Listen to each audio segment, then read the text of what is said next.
কি এত ফুল এলো কোত্থেকে? প্রকৃতির সঙ্গে যার সংযোগ অনায়াসে তৈরি হয় সে আর যাই হোক অশুভ হতে পারে না। মানুষ ভুল করতে পারে, কিন্তু প্রকৃতি কখনো ভুল করে না। এই চণ্ডীপুরের মঙ্গলের জন্য মা মঙ্গলাকে এখানে পাঠিয়েছেন। মানুষের মঙ্গল করাই মঙ্গলের একমাত্র উদ্দেশ্য ছোট বাবা ঠাকুর।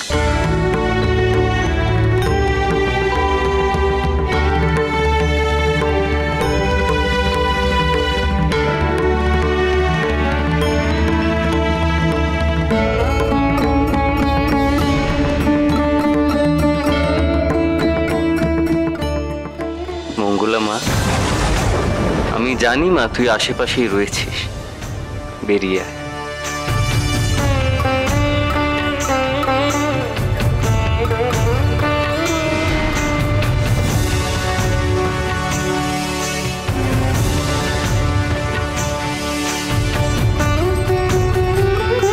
ঈশ্বর যদি চান এই ধরাধামে শিব পার্বতীর মিলন হোক, তাহলে তাকে আটকায় কার সাধ্যে?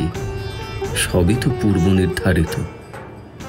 কিন্তু বাবা ঠাকুর, তিনি তো মঙ্গলাকে শত্রু মনে করেন। তিনি কি পারবেন মঙ্গলাকে পুত্রবধূ বলে মেনে নিতে? মা গো মা, এ তোমার কি লীলা মা, এ তোমার কি লীলা?